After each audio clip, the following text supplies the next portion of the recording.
Bien, bonjour à tous. Il est déjà 12h32. Nous sommes dans le ZCL News de ce mercredi 24 mars.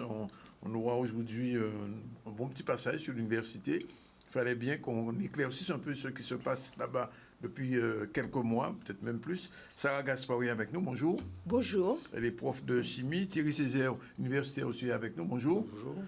Maître de conférence de physique. On va recevoir un peu plus tard un artiste, Victor Delvert, son retour. Et puis, on aura la chronique art avec Sandrine Alexis et Martina Fazer pour la culture selon Martine. Voilà un peu le contenu de nos invités. Sinon, l'actualité, elle est toujours sociale. Hier soir, l'UGTG a commencé son UGTG Tour. C'est à Petit-Beau, hier soir. Meeting. Ce soir, je crois que c'est à Gouzier. Réaction de Jocelyn Sapoti avec l'association des maires. Ils n'ont pas réussi à mettre d'accord. Et pour l'instant, l'école qui n'a pas fonctionné et les parents d'élèves ne sont pas contents. Qu'en pensez-vous justement de la grève et des méthodes de l'UGTG? C'est un micro-trottoir. Olivier Félix et Maxime Morel étaient dans les rues. On va entendre leurs résultats. Reprise, point d'interrogation, du lait rose en Guadeloupe. Hier, la fédération du lait rose du Gouka était chez le préfet. D'ici le gouverneur. On saura tout à l'heure ce qui a été dit avec Olivier Félix. Et puis on va finir avec le pôle parent enfant qui a été inauguré hier soir à Palais Royal. Voilà un peu l'ensemble de ce que nous dirons aujourd'hui avec vous. Merci d'être avec nous jusqu'à 14h. On va dérouler. Je vous l'ai dit, on va parler de l'université puisqu'il y a eu un mouvement la semaine dernière. Il y avait déjà eu un précédent bien avant. Et je viens d'apprendre qu'il y aura un autre vendredi. C'est dire que la situation n'est pas très bonne à l'Université des Antilles. Bonjour Sarah Gaspard. Bonjour M. Zandronis. Qu'est-ce qui empêche à l'université de bien tourner? Alors, il faut savoir que dès l'an dernier, en janvier dernier, nous avions publié une lettre ouverte avec un mémorandum de 80 pages qui indiquait les dysfonctionnements au niveau de l'université. Donc nous avons des dysfonctionnements sur différents ordres, qui sont aussi bien de la souffrance au travail, aussi bien des problèmes dans la gestion de la crise sanitaire, en particulier pour tout ce qui concerne les connexions des étudiants, des problèmes sur l'accréditation. Donc l'accréditation, c'est tout le processus de négociation avec le ministère qui permet de mettre en œuvre de nouvelles formations ou bien de prolonger les anciennes formations qui ne sont pas, ce processus-là nécessite qu'il y ait des interactions entre les personnels, les enseignants-chercheurs et la gouvernance. Et pour l'heure, en fait, ce processus n'est pas réalisé dans les conditions normales et habituelles. C'est-à-dire, quand vous dites pas normal, inhabituel, c'est quoi? Alors, ce qu'il y a pour le moment à faire, donc en fait, ce serait que les instances, donc CFVU, etc., soient consultées, donc que les projets passent par le bas, d'accord, que les projets soient mis en œuvre par les départements, ok, et puis ensuite votés au niveau des UFR et ensuite qu'ils arrivent aux différentes instances. Alors, ce projet, donc, il a du plomb dans l'aile. Bon, déjà, on a un exemple dont on va vous parler avec la licence art du spectacle, qui d'emblée a été éliminée de ce projet. Donc, c'est pour donner un exemple criant. Et donc, ce processus, en fait, nécessite qu'il y ait une large concertation avec un temps de concertation relativement long, entre les enseignants-chercheurs et les instances et la gouvernance.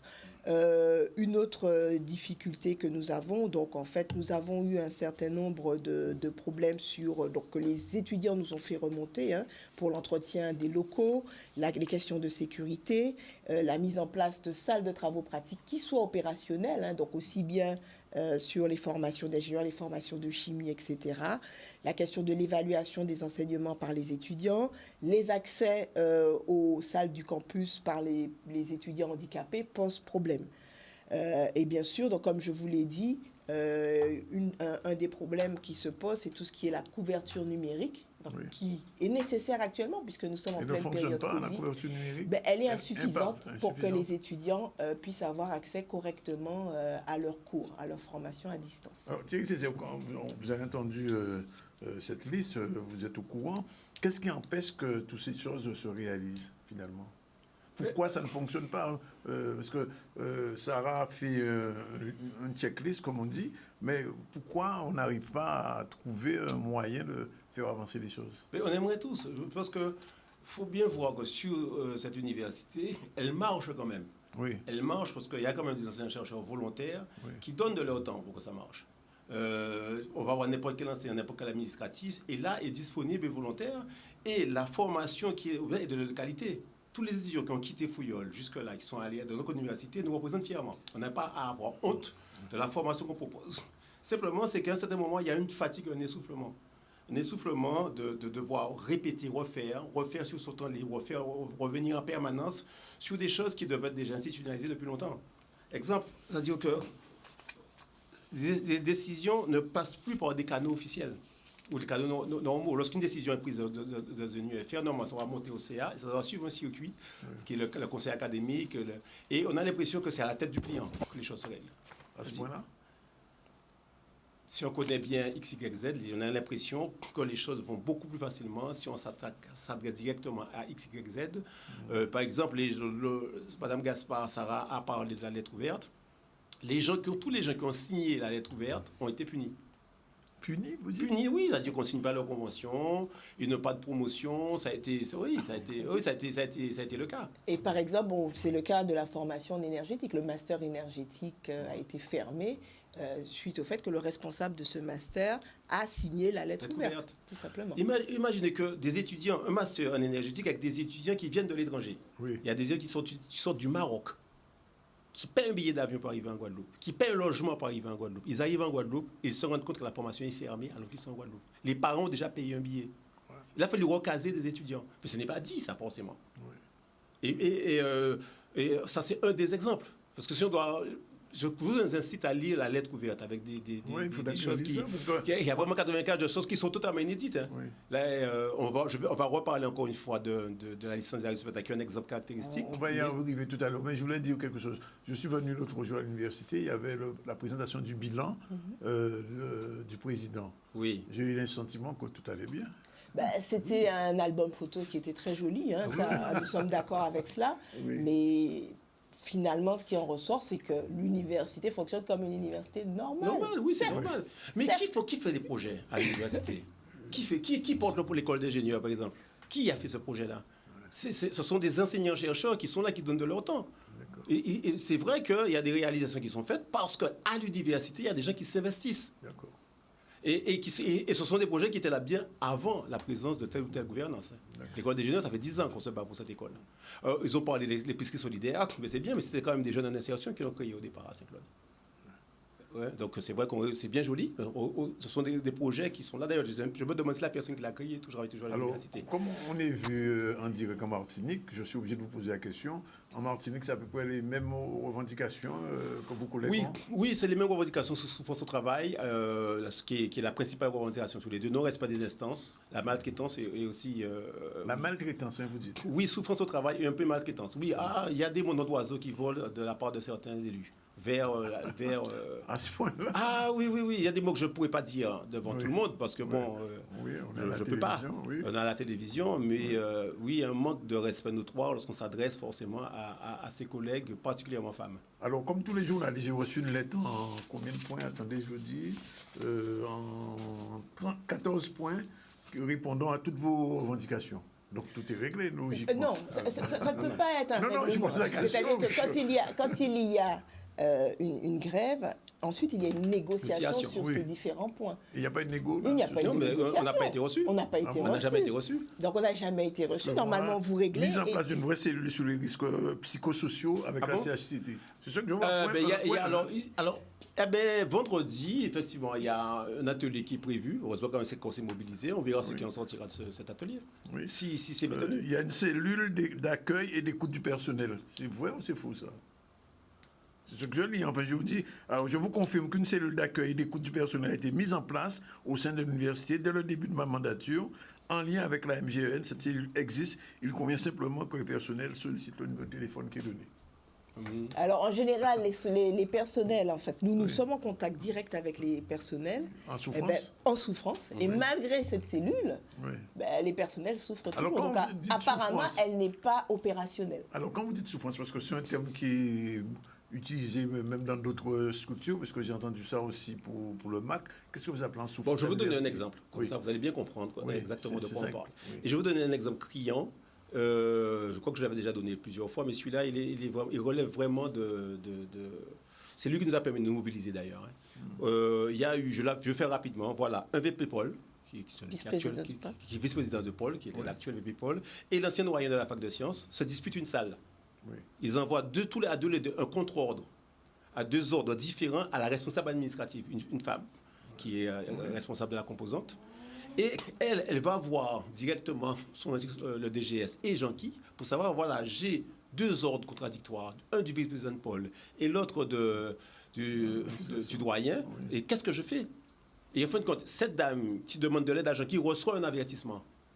C'est elle qui reçoit l'avertissement parce qu'elle n'a pas oublié au VP Paul. Entre-temps, le VP Paul vient avec un huissier et un avocat pour faire péter la porte.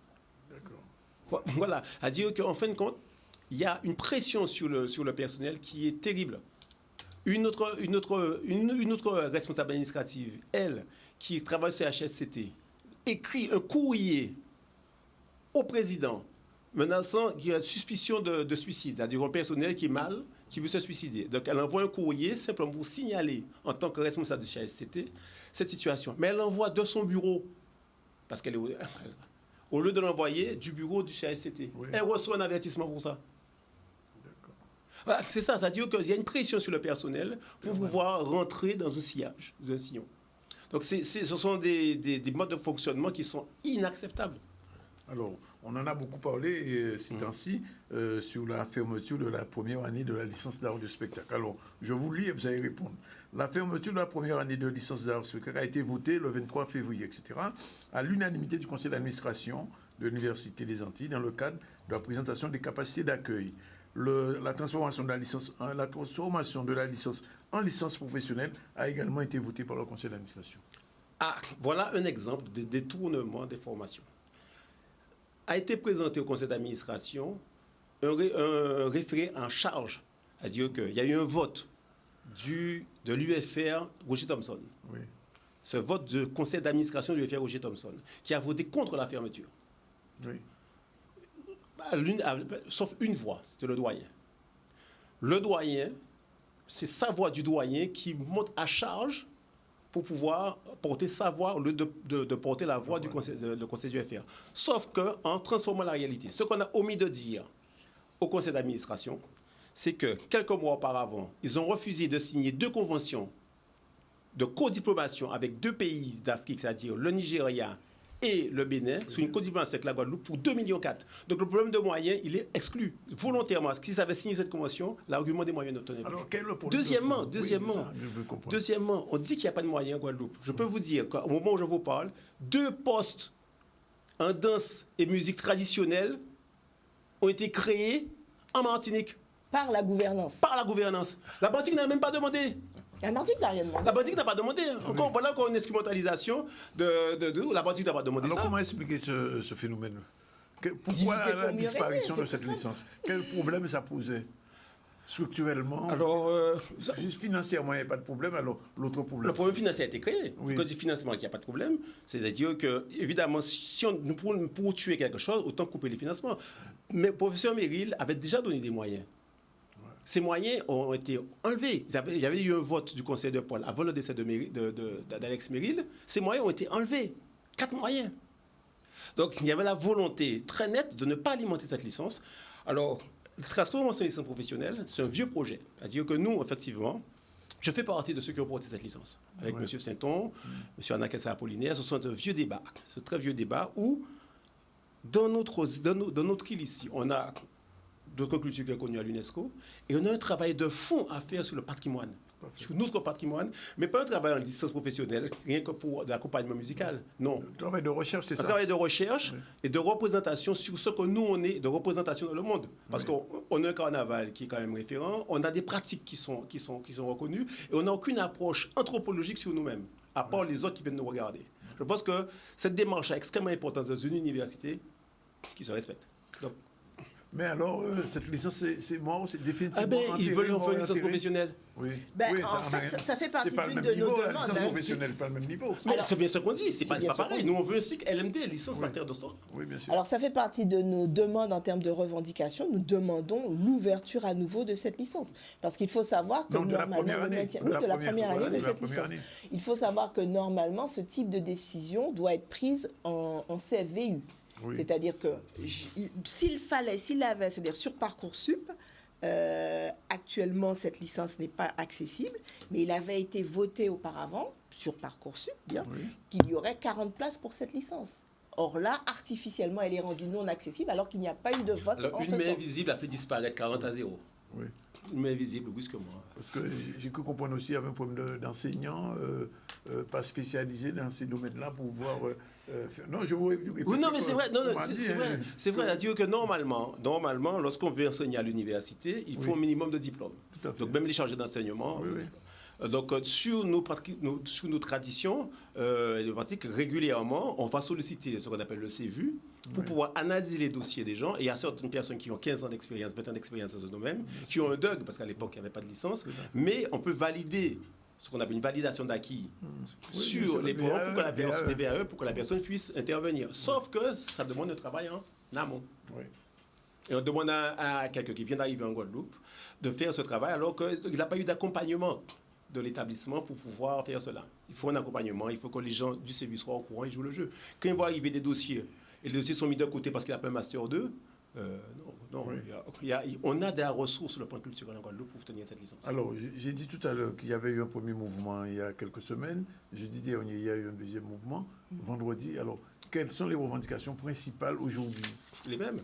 C'est celles qui ont été citées. Donc, il n'y a toujours pas de négociation. Non, la seule négociation portera lundi sur la question de la souffrance au travail. D'accord. Donc, sur les autres points, par exemple, la licence, il n'y a toujours pas eu de négociation. Oui. Et cette licence, alors maintenant, vous dites, bon, il a été dit qu'il n'y a pas de moyens, ben la preuve, maintenant, il y a 2 postes qui ont été mis artificiellement aussi en Martinique par la demande du président et non pas la demande des collègues de la Martinique. En plus, pour cette licence, je ne l'ai pas peut-être dit tout à l'heure, mais il y a tout un processus quand même assez surprenant sur la fermeture de la licence. Non seulement, effectivement, il y a eu un vote contre, où ils n'ont pas tenu compte de ce vote, mais tous les autres circuits n'ont pas été respectés. Ce n'est pas passé par le CAC, ce n'est pas passé par le CVU, ça arrive directement au CA. Oui. Ensuite, le changement de responsable de cette licence aussi a été fait de manière un peu surprenante. C'est-à-dire qu'on nomme quelqu'un et on fait un vote avec une voix. Oui. Sa voix. Avec sa voix. Donc ça aussi, ce sont des choses qui peuvent aller qui normalement sont répréhensibles. Le bilan de cette licence avait été fait? Alors le bilan, oui, il a été fait par le doyen à charge. OCA. 100 personnes pour défendre la licence. Donc imaginez un conseil d'administration avec un doyen qui vient à charge disant il n'y a pas de moyens, il n'y a pas ci, il n'y a pas ça. En face, personne pour rétorquer, le vote, il est clair. Le vote, il est clair. En tous les cas, pour l'HCRS, c'est-à-dire au niveau du ministère, cette licence était tout à fait pertinente. Et innovante, formation innovante. Par le ministère. Alors, est-ce qu'elle peut être relancée? Nous le demandons. Par une volonté. Il faut une volonté qu'elle soit relancée. Oui, et que les moyens soient attribués au bon endroit. Oui. Que les choses qui doivent être réalisées à leur place soient réalisées là où il y a les compétences. Et ça permettrait que l'on avance. Alors, autre question qui n'est pas dans vos revendications, la question de l'université Guadeloupe, Martinique, etc. C'est un vieux débat, je sais. On s'y perd parce qu'il y a des pour Guadeloupe et des pour Martinique en même temps qui sont, etc. Alors, essayons d'éclaircir un peu ce dossier. Est-ce qu'on peut penser université Guadeloupe? Et autrement dit, faire comme la Martinique, comme la Guyane, pardon, sortir du rang et créer une université Guadeloupe, une université Martinique, puisqu'il y a des Martiniquais qui le pensent. Je sais que M. Marie-Jeanne n'est pas pour. Charles ne s'est jamais prononcé clairement sur cette question-là. Vous, en tant qu'universitaire, comment vous voyez l'avenir de l'université? Parce que, pourquoi je pose la question? Parce que, bon, quand on a su que je vous recevais, il y a des parents qui demandent est-ce que vous voyez Timnayo en Guadeloupe, ou est-ce que vous voyez Martinique, ou est-ce que vous voyez en France? Avant de... Moi, je vais juste commencer, puis je vais te laisser un peu continuer. Je vais tout de suite dire que ces appels à la grève émanent des 2 pôles. Oui. Ces dysfonctionnements sont sur ces 2 pôles. Et nous sommes extrêmement solidaires pour revenir à une situation de fonctionnement normal. Et ça, c'est extrêmement important à savoir, puisque, en fait, au bout du compte, nous savons qu'il y a nécessité d'une collaboration entre ces deux pôles. Alors, je vais laisser... Oui, c'est-à-dire que, quel que soit l'avenir de l'Université des Antilles, c'est une discussion qui va être issue des deux pôles. C'est pas... voilà, c'est-à-dire qu'on doit proposer à notre jeunesse, quand même, les défis sont énormes pour nos jeunesses. Oui, donc, on doit proposer à nos jeunes, je dis bien à nos jeunes, quand même, une université qui est capable, justement, de répondre à un certain nombre de questions. La question du chlordécone, il y a énormément de questions, je ne vais pas les énumérer maintenant, mais les défis sont énormes pour nos jeunesse. On doit être capable de répondre et répondre ensemble. Il n'y a pas une solution qui est guadeloupéenne, une solution martiniquaise, il y a une solution ensemble. Il se trouve que la loi qui a été proposée, la loi RLU et la loi RCE, n'est pas adaptée à nous. C'est une loi qui demande ici de co-signer avec la région. Sauf on est la seule université en France à avoir trois régions, c'est à l'époque de la Guyane. Oui. Donc il a fallu trouver un fonctionnement, sortir l'université de la loi des universités pour créer une ordonnance qui a fragilisé le système qui a permis le départ de la Guyane. Et ensuite créer un outil. Donc ils ont dû créer les pôles qui, eux, les pôles vont signer avec les régions et les départements. Les régions, pardon, je dis les départements. On en est là. C'est-à-dire que pour l'instant, il va falloir qu'on réfléchisse à faire rentrer à nouveau l'université dans la loi des universités. C'est ça, on en est là. Donc, un des moyens qui avait été imaginé à l'époque, c'est pour ça que je veux revenir sur l'époque, ce serait la confédération. Oui. Mais quel que soit le moyen, mais ça, c'est un habillage. Oui. C'est un habillage. À l'intérieur, c'est comment on fonctionne entre nous pour proposer à nos jeunes une université acceptable. Alors, l'autre question récurrente, c'est la question de la différence entre les deux universités, de la répartition des moyens. Est-ce que là aussi, il y avait un problème ou il y a toujours un problème? Qu'est-ce qui s'est passé réellement? Parce que j'ai lu plein de choses là-dessus et alors, j'avoue que... je pense que l'utilisation, justement, et c'est pourquoi que le problème politique est là. C'est là le nœud politique. C'est que la gouvernance, effectivement, a utilisé le problème de la répartition des moyens pour pouvoir diviser les deux pôles. Voilà. C'est vrai que c'est écrit dans l'ordonnance que les moyens sont répartis en fonction du nombre d'étudiants et en fonction des surfaces. Du nombre des surfaces. Sauf que à aucun moment... 60-40 ou du... ça dépend comment on calcule. On dirait 60-40, oui. Sauf qu'à un certain moment, l'idée de dire quels sont les moyens qu'il nous faut pour fonctionner, ça n'a jamais été vraiment posé, cette question-là. On nous a toujours dit, voilà, prenez les moyens entre vous. Et je pense que c'est un combat qui va toujours alimenter la guerre Guadeloupe-Martinique, parce que si on raisonne entre nous, on va se battre entre nous en permanence. Donc maintenant, on va falloir qu'on sorte de ce schéma-là, dire quels sont les moyens qu'il nous faut pour pouvoir fonctionner, point. Parce que je pense que la guerre Guadeloupe-Martinique à l'université, il serait temps maintenant... En dehors même de l'université, c'est pas souhaitable. C'est pas souhaitable, oui. C'est-à-dire, oui. Un petit focus quand même, Sarah, sur les sargasses, puisqu'elles sont revenues depuis 2 jours. Je sais que vous avez été, j'ai envie de dire, la prêtresse des sargasses, puisque vous avez trouvé une solution. Enfin, alors, un petit mot quand même sur ce travail que vous avez fait et que vous continuez. Oui, alors nous tentons de continuer ce travail et nous mettons tout en œuvre pour que cela se poursuive. La grande difficulté que nous rencontrons actuellement concerne la mise en place de la convention Sargasses, alors de l'ANR Sargasses. Donc il faut savoir que la région avait labellisé 4 projets de l'Université des Antilles. Donc ceci, c'était en novembre 2019. Les conventions sont arrivées, donc il y a eu des retards suite au Covid, en août 2020. Et donc, ces conventions ont été longtemps en attente de signature.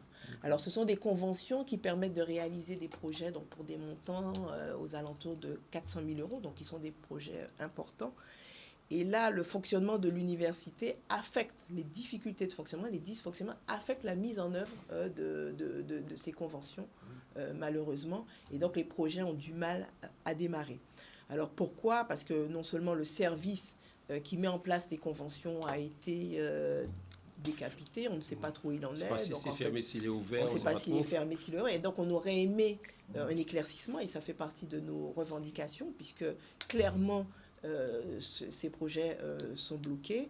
Donc Et ce service aussi gérait les négociations donc avec la région s'il y avait des problèmes. Et pour le moment, donc toutes ces choses-là sont en stand-by. Alors, autrement, l'autre aspect de la question, si vous avez fait une petite découverte, enfin une recherche sur les sargasses, qu'est-ce qu'on peut dire aujourd'hui au Guadeloupe qui vous Alors, écoute? il faut savoir que ce sont des choses qu'on a démarrées il y a quelques années. Donc, on a un certain nombre de résultats. Hein. Donc, nous savons préparer des charbons actifs à base de sargasses. Nous savons les utiliser pour dépolluer. Donc, nous avons travaillé sur des eaux polluées par des médicaments. Oui. Donc, nous avons une publication qui est sortie récemment. Oui. Et en plus, nous avons pu montrer en fait que dans les sols, il peut y avoir un transfert de chlordécone vers des charbons actifs de sargasses. Et ça, c'est une deuxième publication qui est sortie. Les sargasses pour faire du charbon actif. Et ce charbon actif, en fait, va piéger la molécule de chlordécone à l'intérieur des sols. Et ça, ce sont deux publications qui sont sorties il y a 2 mois. Et ce sera effectif quand? Alors, pour le moment, je le dis, nous savons faire en laboratoire. Oui. Donc, nous faisons en laboratoire. Et l'idée est de le faire à grande échelle. Et c'est l'objet de ce projet. Oui. Puisque ce projet, en fait, a pour idée de produire à grande échelle en utilisant donc un four solaire micro-ondes qui est capable de traiter 30 tonnes par jour. Donc, vous voyez un peu les quantités. Ensuite, de transformer ces sargasses en charbon actif. Et nous avons prévu donc des zones, en fait, pilotes où nous allons voir si à grande échelle, on arrive aussi à limiter le transfert des sargasses vers les animaux d'élevage, donc poulaillers, etc. Donc voilà ce projet pour lequel nous sommes en attente. Au niveau financier, ça représente quoi ce projet? Alors je vous l'ai dit, ça représente à peu près 400 000 euros pour la part université. Alors il faut savoir qu'il y a aussi l'Université des Antilles, donc 400 000 euros. Il y a l'Université de Nancy, pour lequel on est à peu près dans le même ordre d'idées. Il y a aussi une entreprise qui est l'entreprise NST. Le Mexique, ne vous êtes pas? Non, alors, dans notre projet, nous n'avons pas le Mexique en tant que partenaire. Il y a d'autres collègues qui ont le Mexique en tant que partenaire. Nous sommes sur une zone, un aspect de valorisation où finalement, nous avons déjà fait un certain nombre d'études en laboratoire et maintenant, nous avons décidé de faire ce qu'on appelle un scale-up, c'est-à-dire passer à une plus grande échelle en ayant donc l'INRA pour tous les aspects agronomiques, les aspects transferts vers les animaux, en ayant bien sûr cette entreprise qui va mettre en place en fait ce four qui peut traiter 30 tonnes par jour. Donc c'est une étape en fait qui va permettre en fait de valider une réalisation à grande échelle. Au niveau international, ce projet a été validé ou reconnu Oui, ce projet est reconnu parce que nous sommes à l'intérieur d'un réseau qui s'appelle le réseau SARGNet, avec lequel nous sommes en interaction avec un certain nombre de pays, aussi bien Saint-Domingue, donc nous avons des collaborations avec Saint-Domingue, nous avons des collaborations avec le Mexique, avec la Floride, donc en fait, ce projet, il est reconnu par la communauté internationale. Et c'est un peu l'objectif, en fait, des travaux et des enseignants-chercheurs. Et tous les enseignants-chercheurs de l'université y travaillent à ce que leurs travaux soient publiés. Et une publication dans un journal international correspond à une reconnaissance internationale. Et ce travail, nous le faisons au quotidien. Et alors, ce qui est un peu dommage, c'est que lorsque les conventions ne sont pas signées, malheureusement... Oui, tout est bloqué. Tout est bloqué, et ceci nous permet aussi de financer nos étudiants. Donc, pour le moment, on a des étudiants qui pourraient être embauchés en tant que techniciens, en tant qu'ingénieurs, mais qui ne peuvent pas prétendre à ces contrats-là. Ça leur permet d'avoir une première expérience. Nous avons des contrats aussi de jeunes ingénieurs qui sont bloqués, qui ne sont pas signés, alors qu'il y a des financements qui sont là. Et aussi, ce que je voulais dire pour ce qui concerne la cellule de recherche, cette cellule de recherche, en fait, c'est une cellule qui permet non seulement de mettre en œuvre des projets de recherche, mais aussi qui permettrait d'aller jusqu'à la mise en place de brevets, qui sont essentiels aussi en termes économiques. Et donc, quand vous avez un projet qui est 400 000 euros, nous avions voté au conseil académique, et c'est encore une décision qui n'est pas respectée, qu'il y ait 12% de ces projets, donc ça veut dire 40 000 euros, qui pourraient aller pour financer un personnel qui s'occuperait, par exemple, de la valorisation par des brevets. Donc, tout cela, ce sont finalement des pertes sèches pour l'université, aussi bien sur ce projet que sur les projets, les 2,4 millions de la licence ADS. Pour terminer, le combat continue? Oui. Donc, rendez-vous vendredi, c'est ça? Vendredi, donc des ateliers sur les deux pôles. Alors, le combat va évoluer différemment en Martinique. Nous sommes encore mobilisés en Guadeloupe avec des ateliers sur la souffrance au travail. Il y a un groupement syndical, je ne dis pas intersyndical, mais un groupement syndical qui s'est créé et qui devrait rencontrer le président le lundi. Les négociations vont aboutir, on espère. En tous les cas, non. C'est pas comme l'UTC, non? Non, on se bat, oui. En tous les cas, nous, on veut avoir les moyens de travailler sereinement. Ben, écoutez, on vous remercie d'être venu pour la première fois, peut-être pas la dernière, parce que l'actualité va continuer. Donc, on espère que ça ne durera pas longtemps et que la sérénité va revenir. C'est ce qu'on souhaite aussi pour l'université. Voilà, bien sûr. Et que la mise en place des projets puisse se faire sereinement, leur survie. On le souhaite fermement pour la Guadeloupe, pour l'université, pour les étudiants, pour nos enfants aussi, puissent participer à la vie et au développement de cette université et aux chercheurs. Oui, on fait des belles choses. On fait des belles choses. Il faut venir voir nos laboratoires, voir ce qui se passe. Ok, on le fera. Merci madame, merci monsieur. 13h02 pour la première pause. Voilà, retour sur le plateau du ZCL News. Il est exactement 13h09. Je vous l'ai dit, nous avons avec nous un artiste, Victor Delver, qui a sorti un album, pas un album, un CD, avec 3 titres, Tonight, Intimité, Nano. Bonjour. Bonjour. Victor, on va se rejoindre tout à l'heure. Juste une première question. Combien d'années vous n'êtes pas venu en Guadeloupe? Ben, ça a fait exactement 11 ans. 11 ans qu'au Chapé. En Chapé. Ouais. Mais pourquoi vous venez un jour? Ben là, quand on a que petit goutte, et on est reparti, on est resté en longtemps. Parce que bon, c'est payé. Tout à l'heure. D'accord. On revient à l'actualité. L'actualité, c'est meeting à l'UGTG, c'était hier soir. On disait que l'UGTG a fait une espèce de Guadeloupe tour. Il a commencé à petit bout. La situation est toujours très compliquée avec la négociation. On a vu ce qui s'est passé à Gosier hier, où finalement, il n'y a pas eu de négociation. Et le maire du Gosier a porté plainte contre l'UGTG, contre l'UTC-UGTG. Résultat, ce matin, il n'y a pas pu avoir de discussion avec Cédric Cornet. On revient sur le meeting de hier soir, c'était à Tibou, ou demain soir à Kakwayoke à Gosier, ou soit à Gosier, et quoi font l'entour à tous les pays Guadeloupe là pour expliquer position à eux. On regarde le meeting, c'était hier soir, reportage Vianney Valverde. C'est parti. Là, nous décidons effectivement, dans l'organisation syndicale là, ça, de mettre une série de meetings en place pour expliquer à la population là pourquoi effectivement nous là et pourquoi effectivement nous poser des revendications et qu'il y a un droit et qu'il doit être appliqué. Donc c'est pour ça que nous prenons la décision de faire une série de meetings que nous commencer au sol incident, nous que poursuivre, nous que faire la montagne, nous que faire Monalo, nous que faire toutes ces communes s'il le faut pour expliquer population là ça effectivement que nous entendons par revendication. Que nous avons un premier point de revendication qui nous a effectivement fait près de 30 heures en l'air pendant 3 jours où effectivement moun là qui président de l'association des maires là M. Sapoti qu'a fait moun comprendre qu'il n'y a pas une obligation il n'y a pas une obligation d'appliquer effectivement aux revendications là ça. Mais nous avons dit non, par rapport effectivement à une série de textes, la loi de 83, en couplet avec la loi du 26 janvier 84, ainsi que le décret du 17 avril 1989, eh bien, il y a une obligation de faire.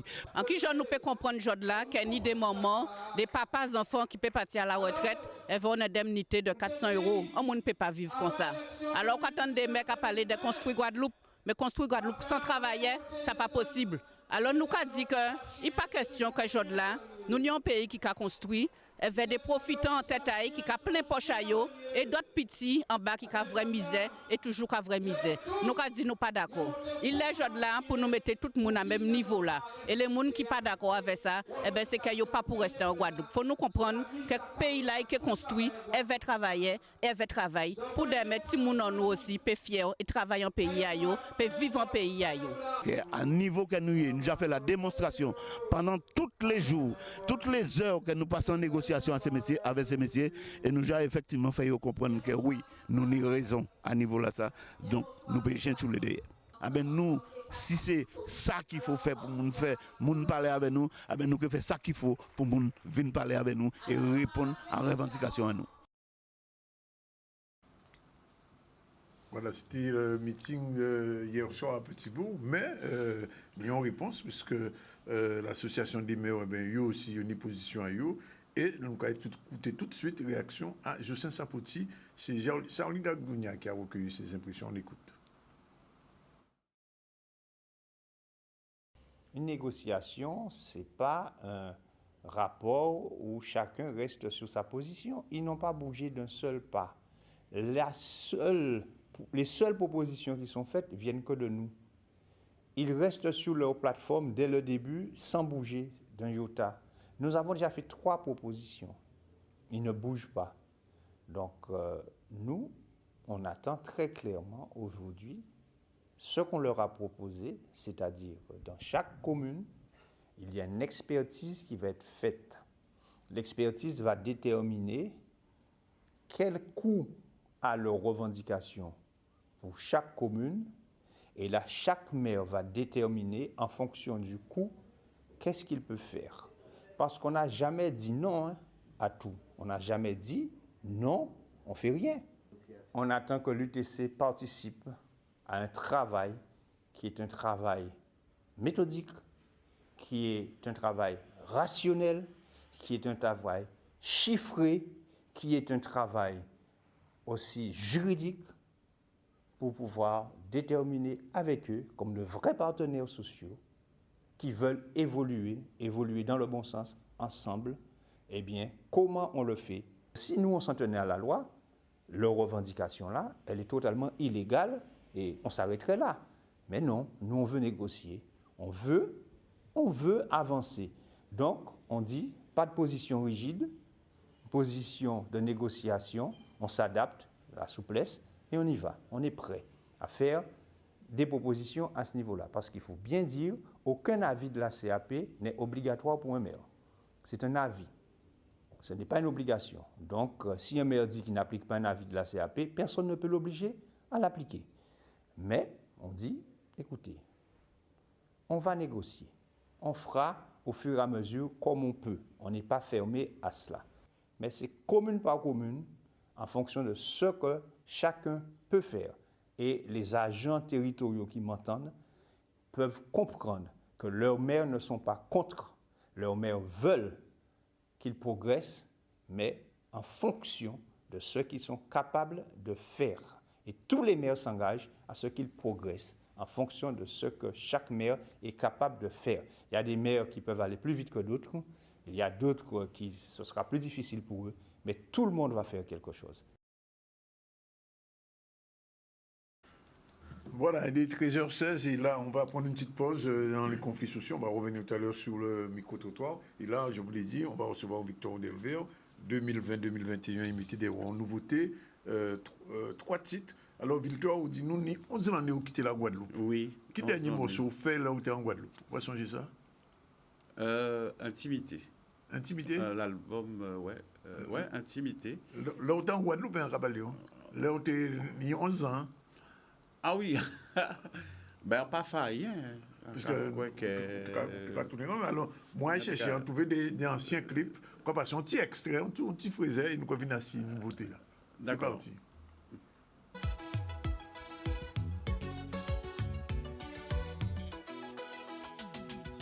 Hier soir, nous partis à Donviré pour nous faire ça, c'est nous. Pourquoi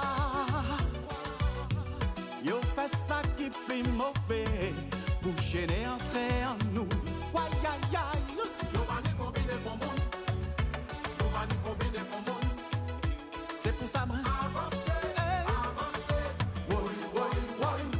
Yo va nous combiner pour monde, yo va nous combiner pour monde. C'est ça moi avancer.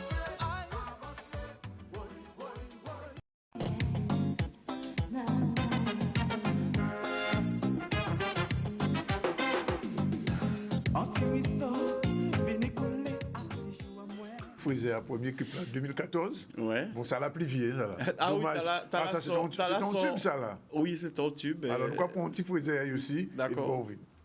Gaï Figuio. Jeune Timon.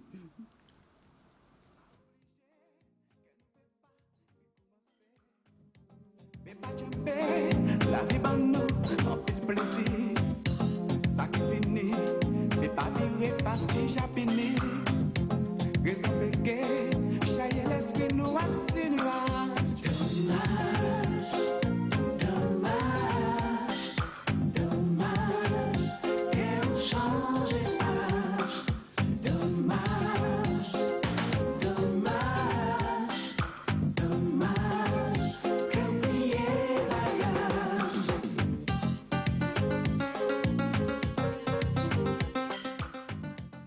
mauvais, Alors, c'était à l'époque Champagne, ça. Ça, c'était l'album Champagne. Champagne, c'est Frédéric Caracas. Je ne vais pas rouler encore ensemble, je vais arrêter, chaque monde n'a pas un boyau. Ouais, ça, bon, par exemple, demain, nous pouvons faire un on va dire demain, depuis où ici, là, je vais rencontrer, non? Non, nous ne pouvons pas rencontrer. Mais bon, ils savent quand là, et donc, en qui passe, oui. Dans qu'ils ont petit quasi à temps. Ouais. Mais bon, ben après, pourquoi pas, c'est musique nous a joué. Hein. Ouais. Mais Champagne, moi, ça, ils m'ont même Champagne là. Ben, à part guerre savent. Ouais. Si ça mose. Ça y est passé. Voilà. Ouais. Donc, en vue de. Ça a daté de qui dans qui en est ça? Là, il va en Champagne. Frédéric déjà fait un premier Champagne. Déjà fait un premier Champagne, donc, effectivement. Ouais. Après, nous voulons en Champagne et Zoukol Star. Ouais. Bon, c'est qui en est ça? Wow. Jeune garçon là, tout bonnement. Hein? Ça date que 92. Ouais, 91. 91 pas bien changé. Bon, ça va, il y a 30 ans déjà. Tout à fait. Là, nous étions à la 5e dimension à l'époque. 5e dimension. En playback, c'est une chanson filmée. Ouais. Et voilà, c'est jeune petit garçon. Hein. Ouais. Bon, alors, nous avons vu un album là, ça. Alors, album là, il y a 3 morceaux. Tonight, nous avons regardé le clip là tout à l'heure, Intimité, nous. Alors, qu'est-ce que vous mettez dans ça? Ben, musique là, venez chercher moi. C'est un truc de malade. Hein. Quand vous êtes arrêté, il dit ouais, il faut retourner. Voilà, ça prend moins comme ça de revenir. Ma pas Jean Laguerre, toujours, tu as gratté tes guitares, moi, fait des petites compositions. Ouais. Et puis après, c'est moi aussi, justement, qui manage moi, il dit, moi, pourquoi pas, ça, vous pouvez aimer playback encore. Ouais. Ça, on dit non, ça n'a pas question de ça, c'est que bon, en termes de fond notre bité en musique là. Ouais. Et il dit, moi, bon, ben, en cas prévoir des lives, bah, et là, on commençait en live. Ah, et puis, voilà, ouais. Avec 4 musiciens, et là, nous avons regardé le répertoire là, ni contrôle, ni dommage, ni dormi en love, enfin, ni en l'autre titre que c'est mon à connaître. Oui, donc, sûr. après, ça a développé une sorte de réseau sur Paris, via Belgique. Et là, nous commençons.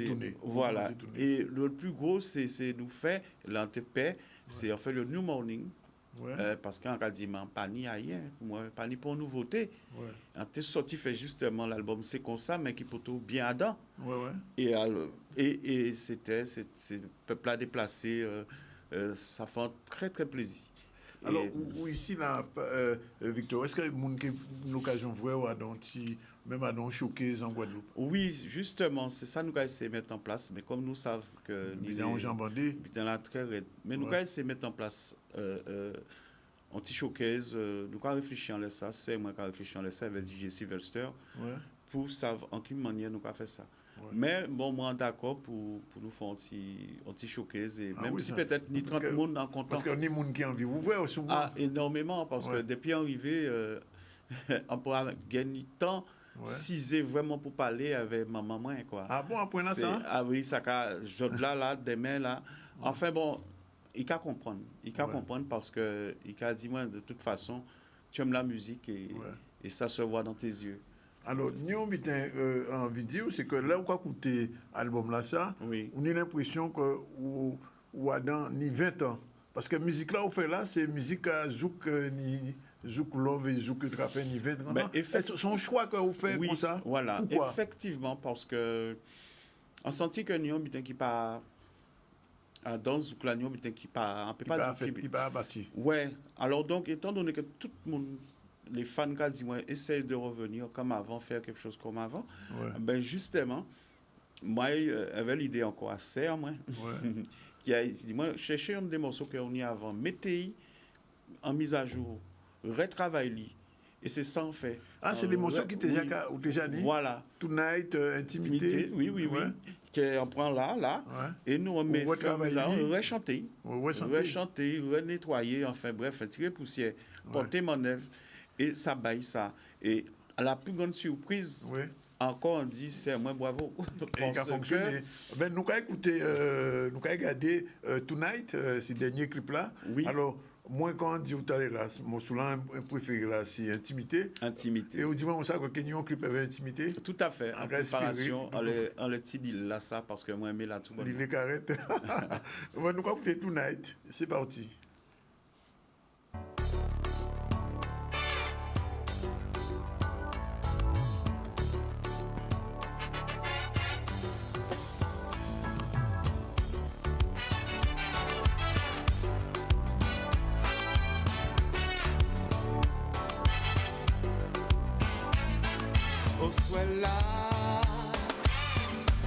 Moi décidé rico que riquet.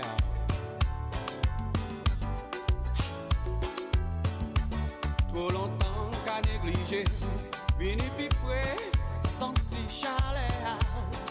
Oh oh oh oh oh. Sois la famille, nous la pour nous doudou. Sois la doudou, pour effacer douleur. Là pour faire sourire, sois là, doudou, pour oublier chagrin, sois là. Pas ni business, pas ni tristesse. Hey. Moi t'es fini entre chez moi, assis, rivage l'amour. Attends, j'attends à terre. Pour faire l'amour, on soit là, doudou. Moi la rien qui pour vous, on soit là, famille. Pour effacer douleur, on soit là, doudou. Pour oublier chagrin.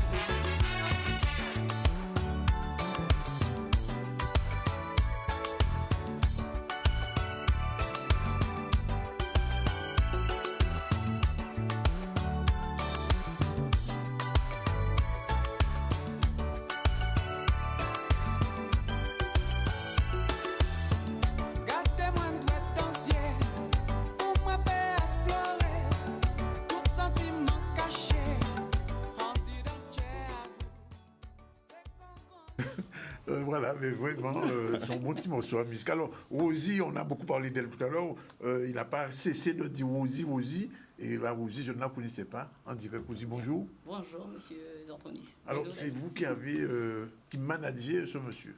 C'est moi qui manage ce monsieur. Oui. Comme par hasard, c'est venu comme ça quand on préparait une soirée. Oui.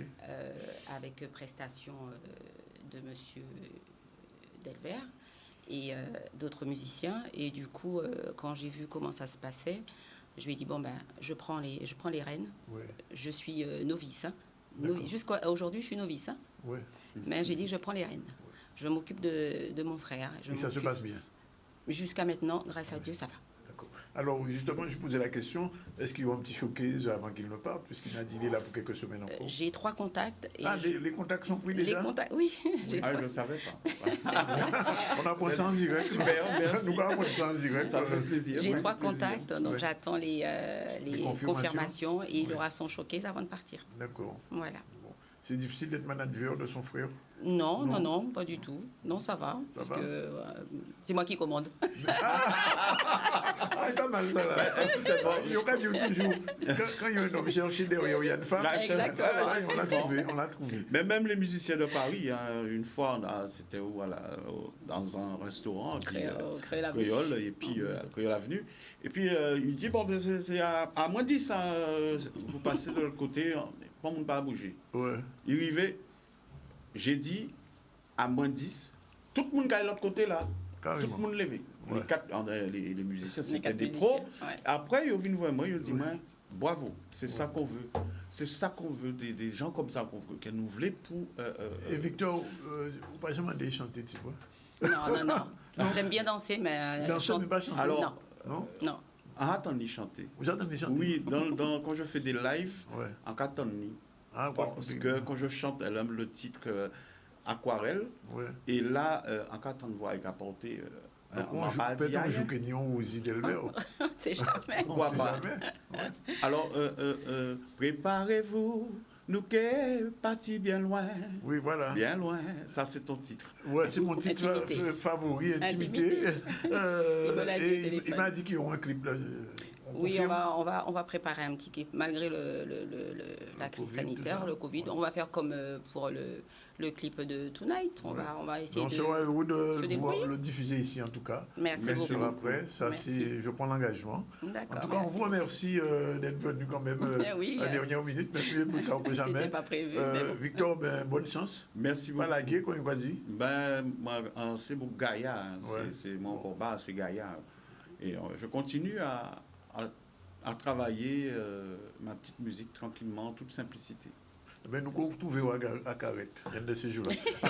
Voilà. À bientôt, merci à toi. Beaucoup. Merci Canal 10. Pas de problème. Voilà, il est 13h29, la deuxième pause. Et on se retrouve tout à l'heure pour la suite et la fin de ce ZCL News. Et on peut remercier tout. J'espère que vous avez aimé quand même, Delver. Longtemps, pas te voir, écoutez. Donc, on a Facebook là, donc on voit un petit bon résultat là. Et puis le CD, il est en vente aussi? Le CD est toujours en vente, le CD est disponible. On doit me contacter parce que c'est sur demande et commande. Absolument. Et donc voilà, je laisse mes coordonnées si vous voulez. Donc c'est le 07 60 78, c'est au dos du single. Effectivement, c'est écrit. Voilà, 60, et mon Gmail. 92, 26. Voilà, c'est fait. Merci d'être venus tous les deux. Merci. Et Kembe. Oui, non, Kembe. Merci. Voilà, c'est la pause. Yes, Merci. Voilà, on retourne sur le plateau du ZCL News pour la dernière partie, enfin, pas la dernière émission, d'ailleurs, ne vous inquiétez pas.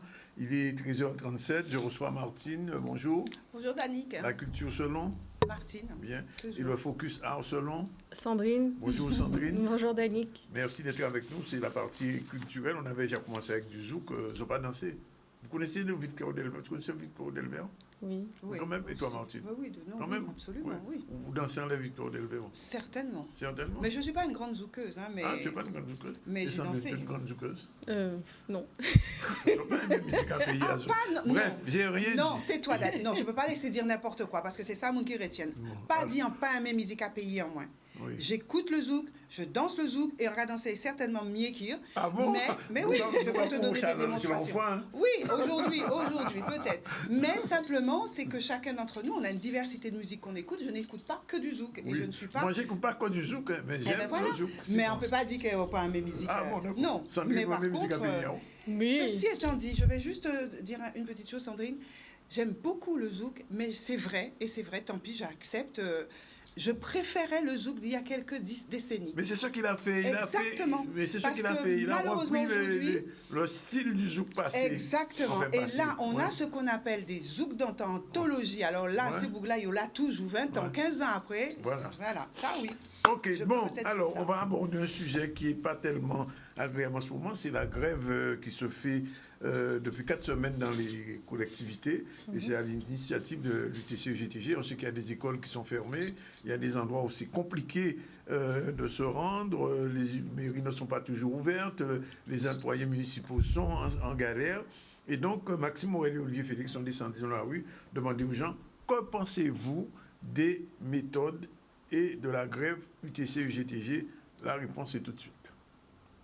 Déjà, s'il y a conflit, c'est qu'il y a problème. En toute sincérité, on va penser que tous ces conflits qu'il y a actuellement là, c'est parce qu'en fait, au niveau de monde que nous mettons en place, parce que nous sommes des citoyens, nous avons voté, donc nous avons fait le nécessaire pour que nous mettions des gens en place, et que c'est ces gens qui sont censés être les représentants légaux. Donc, si ces gens sont respectés nous en tant que citoyens, on va penser qu'ils ont fait travailler correctement. On n'a pas forcément connaître le fondement de ces problèmes-là. Mais c'est vrai qu'en écoutant un petit peu, on comprend très bien qu'effectivement il y a un problème, il y a certaines choses qui méritent de régler. Ouais. Ben, moi je suis pas trop, mais par rapport au masque par contre je suis d'accord. Oui, je suis d'accord, mais dans ce cas-là, il vaut mieux faire trinquer ceux qui doivent trinquer plutôt que de faire trinquer. En particulier, je parle pour les enfants. Mon avis est un peu partagé, je peux comprendre les revendications, voilà, parce que bon, il y a des droits. Mais c'est vrai que prendre en otage, par exemple, les écoles, pour les élèves, c'est pas évident. Donc du coup, pour les parents non plus, donc c'est une organisation. Après, je pense qu'on peut revendiquer ses droits, mais d'autres manières, en fait. Non, pour ça, je ne suis pas d'accord. Pour ça, je ne suis pas d'accord même. Avec un otage, on ne peut pas sortir, les enfants ne peuvent pas aller à l'école. Moi, je n'ai pas d'enfant, mais l'enfant de ma fille, tous les midis, il faut que j'achète amener chez moi à manger. ramener aussi à l'école l'après-midi, ça c'est pas bon du tout. On peut penser des fois que c'est des fois un projet commun, donc ça fait que pour arriver à niveau à ça, il faut employer des méthodes qui passent en cette archaïque. Mais c'est des méthodes qui ont prouvé que des fois, obligé d'arriver à niveau à ça. Avec la crise sanitaire, c'est pas évident non plus, parce que bon, il y a beaucoup d'entreprises qui ont déjà qui ont dû fermer, mettre la clé sur la porte, donc je pense que ça n'arrange pas tout le monde, effectivement. Donc c'est pas la meilleure solution. Étant contractuelle, je suis un petit peu concernée. Et sous une autre casquette, étant parent d'enfants, on trouve ça un petit peu long. Alors bien sûr, on a envie que les choses changent. Les points sont intéressants et doivent être menés, on doit voir avec les maires et autres, mais un peu long. Moi, je suis tout à fait d'accord. C'est vrai que ça gêne certaines personnes au niveau du travail, etc. Ça bloque certaines personnes, mais moi, je suis d'accord avec eux parce que si on ne fait pas ça, il n'y aura jamais de solution. Tant qu'on peut éviter ce qu'on appelle blocage, je pense qu'il faudrait l'éviter. Bon, peut-être qu'ils ont essayé l'autre méthode, on va dire, qui est plus saine, on va dire, discuter, voire dialoguer. Probablement, je n'ai pas envie de dire comme on connaît, parce que je n'ai pas envie d'ajouter quoi que ce soit sur le feu. Mais c'est vrai que c'est assez difficile des fois de dialoguer. On doit faire les choses le plus simples et éviter les difficultés. Mais c'est vrai qu'il vaut mieux pas bloquer. Si les patrons n'entendent pas, c'est la seule méthode pour entendre, hein, parce que c'est la pression qui marche. Hein. S'il n'y a pas de pression, il n'y a pas de réglage pour pouvoir arrêter les conflits. C'est pour ça. Hein. On se rend compte d'une chose, c'est qu'au niveau de l'opinion, les gens sont de plus en plus, depuis le Covid, les gens ont beaucoup changé en Guadeloupe et on se rend compte que même un conflit comme celui-là qui est désagréable, on arrive à trouver des gens qui soutiennent. Alors, bonne question et bonne réponse, on verra. Les léroses depuis la pandémie, depuis le Covid, pas ni les roses en Guadeloupe, pour côté. Et les gens qui sont des spécialistes du Goka, je vais parler de Widi René Confoy-là, ont créé une fédération des groupes de Goka. Et c'est dans cet esprit-là qu'ils sont allés rencontrer le gouverneur, le préfet de la Guadeloupe, c'était hier, savoir est-ce qu'enfin les Guadeloupéens pourront avoir du lait rose. Est-ce que nous gagnons reprise à lait rose? Réponse avec Olivier Félix qui était là. La rencontre était basée sur la reprise des laits roses après le carême. Alors naturellement, le chef de la sûreté, nous avons discuté avec eux des problématiques parce que ça faisait depuis 1 an qu'il n'y a pas eu lieu de lait rose. Il n'y a pas de lait rose depuis 1 an. Alors pour nous, c'était de reprendre après le carême. Il s'avère qu'actuellement, nous sommes en confinement, plus ou moins en couvre-feu. Ça sera un petit peu difficile de reprendre. Mais nous avons bon espoir qu'après le carême et après discussion, dans un premier temps, nous pouvons dire peut-être que les laits roses vont démarrer dans un premier temps à huis clos. On cesse de s'adapter, maintient des cours en ligne. On essaie de trouver des palliatifs. Lorsqu'il était possible, avant qu'on ait la restriction des fermetures des salles, on est sur des cours avec moins de personnes, avec la distanciation. Et bien sûr, toutes les mesures en prévention prises, lavage des mains avec le gel, arriver avec le masque. En fait, tout ce qu'on nous demande de faire, on essaie de s'adapter, toujours dans l'espoir que les choses puissent revenir un peu plus à la normale après 1 an. Au niveau de la Fédération pour Goka, nous allons inviter nos adhérents et présidents d'associations à respecter naturellement ces gestes barrières et à ne pas venir. C'est-à-dire que si la mesure de couvre-feu persiste, malheureusement, il n'y aura pas de lait rose pour l'instant ouvert. Mais comme je dis, je ne dirais pas que c'est en bonne voie, mais ça peut se faire déjà au départ à huis clos et au fur et à mesure, lorsqu'on va entrer dans des normes que l'ARS et le préfet diront, on pourra ouvrir nos laits roses avec une jauge naturellement par rapport à la surface établie. Je dirais que sur le long terme, c'est compliqué. C'est-à-dire qu'au départ, l'être humain a une faculté d'adaptation qui est surprenante. Mais c'est vrai que quand ça dure sur le temps, je peux dire que oui, ça commence à être un peu plus difficile parce qu'on a des besoins, on a des attentes, on a des habitudes et on a surtout l'envie de retrouver ces habitudes qui nous plaisaient, être ensemble, partager des choses, partager la culture, partager des passions, partager le bien-être tout simplement. Donc, les roses à huis clos, c'est à voir. Hein. Bien, alors, tout de suite, Sandrine, rebonjour. Bonjour, bonjour. Focus Art, générique, c'est parti.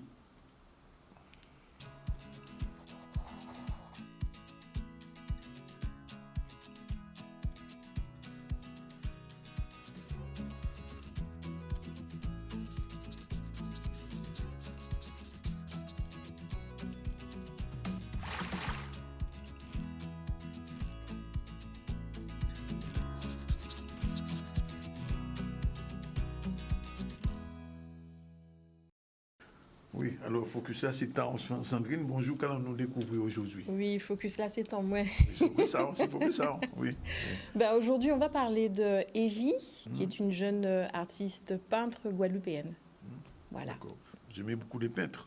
Oui, j'aime beaucoup les peintres. J'aime la peinture. C'est un hasard. C'est pas un hasard, on saura un jour pourquoi. Oui. Alors, qu'est-ce qu'on va voir? On va la découvrir tout de suite? Oui, on va la découvrir tout de suite. Voilà. C'est parti, vidéo.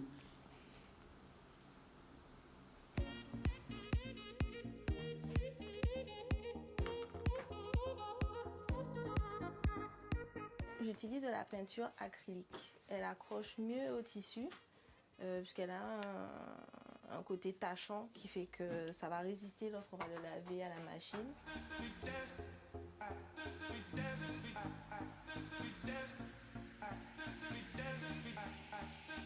Alors la durée de création d'un modèle comme ça peut aller de une journée à plusieurs jours. Ça dépend du niveau de détail de chaque modèle. Si par exemple on est sur une paire où il y a des dégradés à faire et des détails à rajouter, là on est sur plusieurs jours parce qu'il faut laisser sécher la peinture avant de remettre une autre couche et de finaliser avec les détails.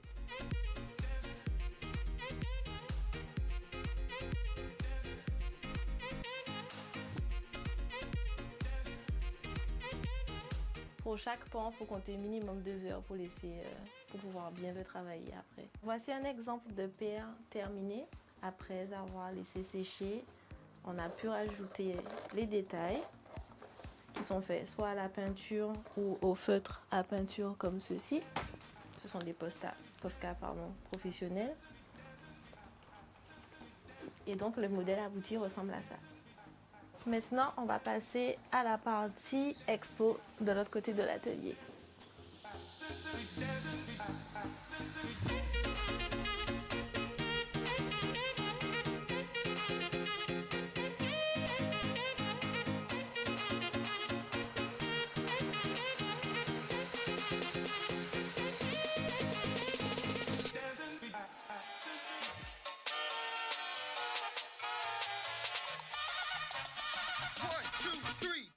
Pour les tableaux, je fais un peu de tout. Je fais des portraits, je dessine des animaux, je peins aussi pas mal de peintures abstraites.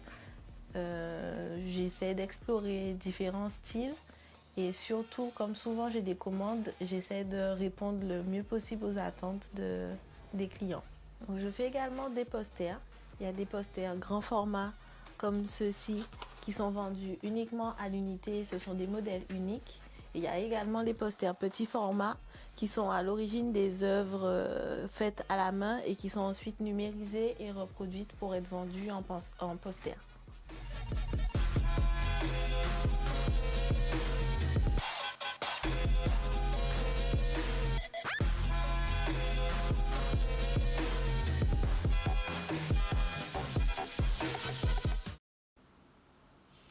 Voilà, alors qui c'est cette Evie?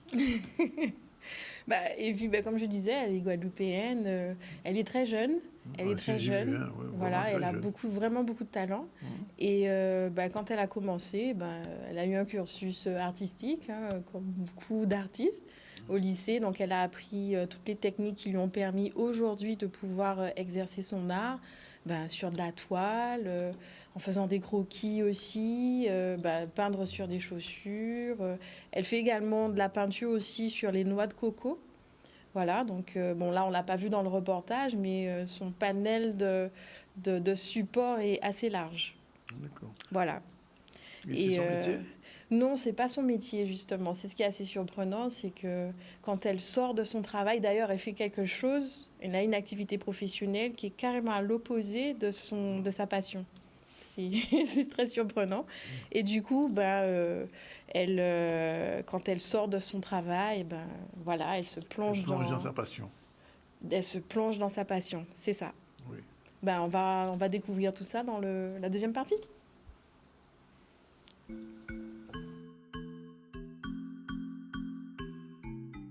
Alors oui, je rêve de t-shirts, je rêve de tableaux. Des fois, je suis assise, je regarde la télé et je me dis « Attends, j'ai une idée !» Et là, je prends ma tablette et je commence à faire des croquis dessus. Et souvent, je passe 1 voire 2 semaines sur un projet. Je déménage toute la maison, je dérange tout le monde. Mais tant que c'est pas fini, je reste sur mon idée.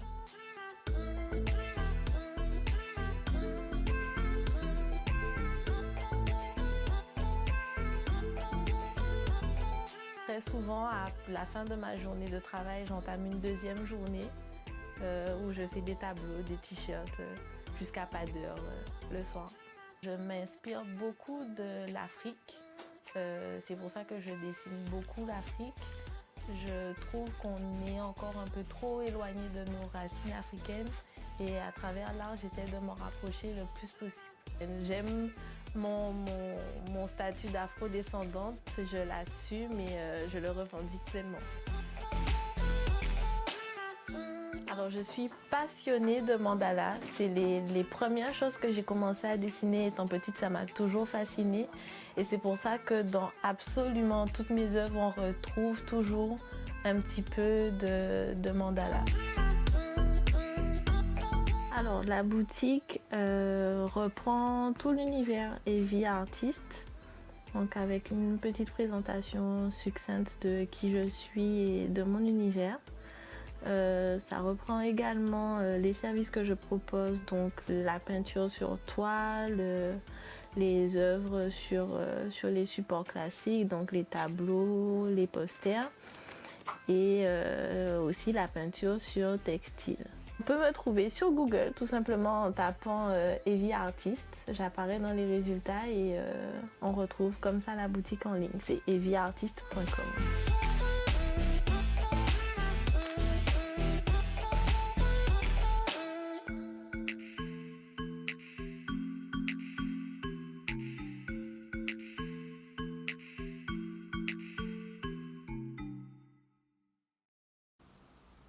Alors voilà, entre-temps, oui, voilà. changé, elle est en focus art. Et moi aussi, je suis en focus art. Il m'a qui là, focus art. Non, c'est là. Oui. Non, ça à l'envers. Bon, alors, 2 petits mots avant de terminer. Alors, ces t-shirts, qu'est-ce qu'on peut dire? C'est magnifique. C'est vraiment magnifique. Il n'y a qu'à constater. Je montre fièrement le mien. Oui, je confirme aussi. C'est Evie qui les a fait. Donc, je la remercie vraiment parce que c'est quelqu'un qui est très accueillant. Elle a une grande générosité, beaucoup de créativité aussi. Elle a précisé aussi dans le reportage qu'elle a un site internet, donc evieartist.com, sur lequel on peut passer commande. Ou si on veut suivre aussi son actualité. Si par exemple. Je pense que oui, donc va s'en occuper. On en parlera demain. Alors, des événements à venir, très rapidement. Eh bien, elle a des petites choses en préparation. Donc voilà, pour suivre son actualité, allez sur sa page Instagram. Alors, le prochain Focus Art. C'est qui? Avec quelqu'un qu'on connaît. On connaît? Oui. On connaît bien? Une grande famille. Une famille, d'accord. OK. RS. Voilà, RS. Réseau social. Bon, ce sera Richard Saint-Cylie. Merci en tout cas à Focus Art. Merci à Evie. Il faut la saluer. Lui dire que c'est du bon travail et avec ZCL, il y aura quelque chose à venir. Tout de suite, on part vers Martine. C'est parti pour le générique. Oui, je sais qu'il faut le changer. Le soleil lève le matin à plein dans le ciel là. J'ai tous les oiseaux que t'es parce qu'ils ont content. Moi, quand m'était comme ma prière la divinité. Martine, bien bonjour. Salut Danica, oui, belle même. Ah bon, même. Ça. Ouais, et Sandrine aussi. Evie, Evie, très jolie et très beau travail. Evie, bravo, on ne se connaît pas, mais on fera connaissance. On fera connaissance avec elle, on sait pourquoi. Oui, absolument. Tu peux lui dire, Sandrine. Oui, je lui dirai ça. Très bien. Bonjour à tous, bonjour Danique, je te l'ai déjà dit, bonjour aux auditeurs, bonjour aux téléspectateurs. Tu as dit bonjour Sandrine. t'ai pas dit bonjour, ça? Oui. Bien sûr, depuis le hall d'accueil où on nous installe. J'ai rien dit. Donc, on s'est vu. Donc, bonjour à tout le monde. Je vais faire rapide. Tu fais. Hein, je fais tranquille, c'est oui. bon. Bah, écoute, voilà, on va commencer par de l'art, mais ça, c'est le petit coup de cœur que je voulais lancer aujourd'hui, en sachant que dans mon sommaire, je vais avoir quand même une petite revue de presse, et puis on va avoir une dame que nous allons mettre à l'honneur, un petit agenda. Et ce petit coup de cœur, eh bien, c'est aux artistes de street art, street artist, qui est le 4 couleurs graphiques, le 4KG, que tout le monde connaît. Ils sont surtout sur Basse-Terre, mais ils investissent la Guadeloupe avec un certain nombre d'œuvres street artistes, de urban rue, hein, tout ce qui se fait, et qui aujourd'hui est représenté par cette œuvre qui a été réalisée à Pointe-à-Pitre. C'est un bâtiment qui va bientôt être mis en fonctionnement. C'est à Pointe-à-Pitre, ça? C'est à Pointe-à-Pitre, et ça va être la première auberge de jeunesse de Pointe-à-Pitre. C'est où? C'est à Pointe-à-Pitre, juste sur la Darse. D'accord. Face au Yacht Club, presque, oui, un petit peu plus loin. Okay. Alors, donc, j'ai fait des photos, j'ai eu l'autorisation de rentrer à l'intérieur. Ça va être géant, magnifique, avec des œuvres à tous les étages, réalisées par pas mal d'artistes invités, graffeurs. Et celui-ci, donc, cette œuvre de façade a été réalisée par le 4KG.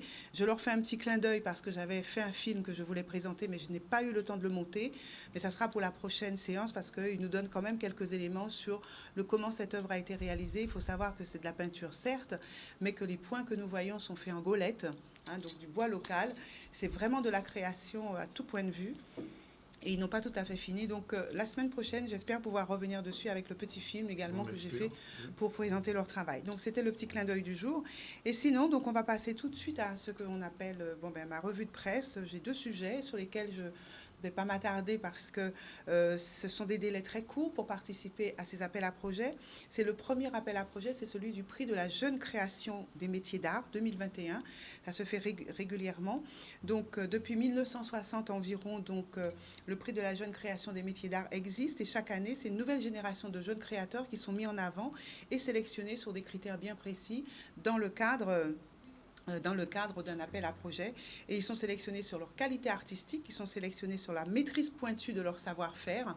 Donc, on va retrouver quand même un certain nombre de métiers à l'intérieur de cet appel à projet. Ce sont les artisans, textiles, bijoutiers, céramistes, verriers, tout ce qui concerne l'ébénisterie, les modeleurs. Donc, c'est autant de talents qui sont appelés à devenir des jeunes créateurs dans le milieu des métiers d'art. C'est quand même réservé aux professionnels déjà des métiers d'art d'avoir au moins 35 ans, parce que ça veut dire que vous avez déjà un travail et une maîtrise de votre profession. Donc, vous pouvez répondre à cet appel à projet et devenir le prochain lauréat. Et le prochain lauréat de quoi bénéficie-t-il? Il peut avoir la possibilité d'exposer dans un salon professionnel grand public d'envergure tel que le Maison et Objets, c'est en septembre 2021, le Salon international du patrimoine culturel, ou alors dans un autre salon. On prend en charge sa campagne de communication au niveau de la presse, au niveau de l'organisation de son shooting photo, de ses réseaux sociaux, de l'accompagnement en relations presse. Il participe à une tournée de formation également. Bref, il est vraiment pris en charge par le biais de cet appel à projet. Et donc, ce qu'il faut, c'est être âgé de 35 ans, se présenter en solo ou en duo, justifier de qualité d'artisan créateur, d'artiste libre, étudiant en fin de scolarité par exemple, ou en phase de création d'entreprise, n'avoir jamais participé à un salon d'envergure internationale et être en mesure surtout de vendre les pièces qu'il présentera dans son dossier. Voilà, le lieu d'inscription du concours, c'est tout simplement aller sur le site de Prix de la jeune création des métiers d'art 2021. Vous n'avez plus que 4 jours. Mais si vous êtes déjà dans ce larel-là, ça devrait aller tout seul pour pouvoir vous permettre de participer et pourquoi pas d'être le lauréat de demain. Un autre appel à projet rapidement qui est celui sur une BD collective qui va être créée autour des sargasses. Oui. Et oui, les sargasses créent des petits. Ça peut être intéressant. Donc, vous êtes chercheur, scientifique, illustrateur. Une BD collective est lancée pour un projet de bande dessinée sur la thématique des sargasses. Et c'est dans le cadre de l'année 2020, dans ce prolongement de la bande dessinée. Il y avait l'année 2020 de la bande dessinée. C'est tout à fait prolongé d'ailleurs. Absolument. Il est prolongé sur 2021, pluridisciplinaire, plurilinguisme. Et la DAC de Guadeloupe, donc avec l'ambassade de France et en République dominicaine, l'Alliance française de Saint-Domingue et l'auteur de bande dessinée qui s'appelle Jessica Oublié lance cet appel à candidature pour pourquoi pourquoi pas avoir de beaux ouvrages, de BD autour de ce sujet. Il y a des choses à dire. Donc, vous, dessinateurs, scientifiques, à vos crayons, allez-y. Vous vous connectez sur le site de la DAC Guadeloupe. Vous allez trouver toutes les informations et la manière de pouvoir vous y inscrire. Voilà pour mes 2 sujets d'actualité. C'est tout ? Non, bien sûr que non, Dani. C'est mal me connaître. J'ai toujours plein de trucs à dire. C'est le temps qui me manque. Écoute, j'ai envie de parler de femmes et de femmes inspirantes. C'est souvent le cas dans la CSM. Et là, j'ai trouvé une femme tout à fait inspirante puisque cette jeune femme s'appelle May Carol Jennison. C'est la première afro-américaine qui a été recrutée pour la NASA dans l'espace, qui a volé pendant 8 jours autour de la Terre. Sur le projet qui était Edavour, oh là là, je vais dire mal le nom, Edenavour. Voilà, c'est le premier projet spatial. Et donc, elle a été sélectionnée lors, évidemment, d'un appel à candidature. Elle a été parmi un groupe d'astronautes de 12. Elle a été retenue en 1987 pour participer à la mission durant laquelle elle va tourner autour de la Terre pendant 8 jours, du 12 au 20 septembre 1992. Première femme afro-américaine à être montée dans une fusée, à avoir vraiment suivi comment on appelle cette formation pour y répondre. Et pourtant, rien n'était gagné puisque la jeune Jennison qui aime étudier la nature, la physique humaine, l'observation, la danse, bien évidemment à l'école, on considérait que ses envies de devenir danseuse professionnelle ou de devenir astronaute, c'était sans doute parce qu'elle ne connaissait pas le vocabulaire de ces mots-là et qu'elle n'avait aucune chance d'y arriver. Et pourtant, ses parents l'ont aidée à poursuivre ses rêves. Elle a d'abord étudié la danse, mais de manière très professionnelle, puisqu'elle a commencé à étudier le ballet à l'âge de 8 ou 9 ans au lycée. Elle a même fait partie des personnes qui ont été sélectionnée pour participer à ce film qui a été un film, une comédie musicale, West Side Story. Elle avait été retenue pour le rôle principal de Maria et puis finalement, elle n'a pas eu ce rôle. Je suis désolée, j'ai laissé mon... Elle n'a pas été retenue, mais au-delà de ça, elle a eu quand même un rôle de danseur dans cette très, très, très belle et qui avait fait parler beaucoup d'elle de cette comédie musicale. Donc, vous pourrez la retrouver comme danseuse dans la troupe de West Side Story. Et donc, au-delà de ça, elle est née en 56. Elle a étudié le génie chimique. Elle a étudié aussi l'africanisme et était très portée sur la défense également donc, de l'histoire afro-américaine. Et donc, elle a fait des études de médecine générale. Donc, c'est une femme très, très accomplie qui a été médecin et qui a donc été sélectionnée lors d'un concours pour être préparée à aller voler autour de la Terre pendant 8 jours. Bravo donc à May Carol Jennison. Cette femme que vous avez vue sur la dernière photo aujourd'hui, elle a une fondation, elle s'occupe d'accompagner les nouvelles générations, elle est toujours très active et elle a été bien sûr reconnue et médaillée par les États-Unis pour sa carrière. Voilà pour cette très belle histoire. Et je terminerai avec une petite semaine artistique, les cafés culture de la Ouara, qui sont toujours très présents. Ils nous proposent 3 soirées, jeudi 25 mars, c'est-à-dire demain. C'est le café Archi avec la Maison de l'Architecture, autour de la case créole et du finissage de l'exposition de Pascal Foy, Case en nous. Donc ça, c'est à la Ouara. Qu'on a reçu dans le Focus Hour. Oui. OK. Et vendredi 26, Lena Blue, que tu as reçu aussi, mais je rappelle juste qu'elle sera donc le vendredi 26. Si on ne pas passer, vous êtes celle-ci qu'on ne peut pas exister. Vendredi 26, Lena sera en signature de son ouvrage Technica. Et le dimanche 28, on a une soirée de clôture avec le festival Cris de Femmes, que tout le monde connaît aussi, mais cette année avec Stéphanie, qui est davantage en... Qui est venue ici aussi. Qui est venue ici, bien sûr. Et avec un pop-up d'exposition de Jessica Laguerre. Donc, voilà, on a ce petit panel d'informations. Et je voudrais juste rappeler qu'au Cinestar, le programme du 28 mars, c'est les histoires inspirantes racontées par des femmes qui se tiendra il y aura une projection là, le samedi 27 mars, très exactement, soirée hommage à Sarah Malto. Et le 28, c'est la clôture de ce festival. Et le 28, c'est la clôture. Voilà, j'aurai le temps de vous en reparler très probablement. Merci Martine, merci Focus Hour, merci Evie. Je rappelle, on va finir en musique avec Delver, bien sûr. Je rappelle qu'on a reçu au début du ZCL Sarah Gaspard, universitaire, et Thierry Césaire pour faire le point sur ce qui se passe en ce moment à l'université. C'est pas évident, mais enfin, les choses avancent quand même. Vendredi, encore un mouvement. Victor Delver, avec son dernier album, est venu nous voir pour parler un petit peu de sa musique avec sa sœur Rosie. On a reçu aussi Sandrine, bien sûr, qui est encore là, et Martine, nos deux cultureuses du mercredi. Sinon, dans l'information, c'est toujours l'UGTG qui fait la une, avec le Guadeloupe Tour de l'UGTG. Il a commencé à Petit-Bourg, il a là aux Abîmes, à Gosier, et ça va continuer. Réaction de Sapoti, la négociation n'est pas encore véritablement au point, puisque ces négociations ont été rompues la semaine dernière, et puis on a vu dans la rue les réactions des gens, des Guadeloupéens vis-à-vis de ces mouvements-là. Tout compte fait, les Guadeloupéens commencent à comprendre, parce que si vous pas gourmet, vous n'y a rien ici.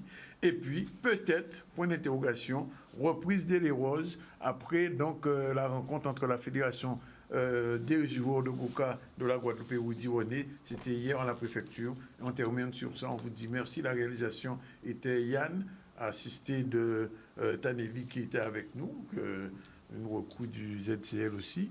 Et donc nous on se retrouve demain, jeudi, dans le ZCL. Et on est opérationnel. Un petit morceau d'un petit fraiseur d'éleveur avant de nous partir quand même, pour mon qui aime ça. Con Martine qui dit qu'il pas à Zoukaï, il aime Zoukaï. Et Sandrine ne sait pas danser, mais c'est pas grave, elle va apprendre un jour. Tu vois, quand il termine, moi je ne le laisse pas finir sur des trucs comme ça. Ça va courir après ton. Tu vois, je vais quand même contrer.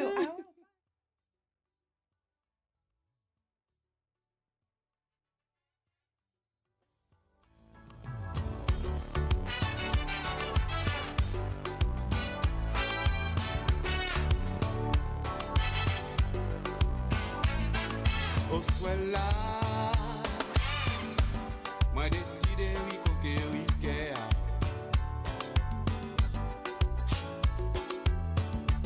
Trop longtemps qu'à négliger, vini pi près, senti chaleur. Oh. Soit là, famille, nous la pour nous doudou. Soit là, doudou, pour effacer douleur. Là pour faire sourire, sois là, doudou, pour oublier chagrin, sois là. Pas ni business, pas ni tristesse. Hey. Moi t'es fini entre chez moi, assis, rivage l'amour. Attends, j'attends à terre. Pour faire l'amour, on soit là, doudou. Moi là, rien qui pour.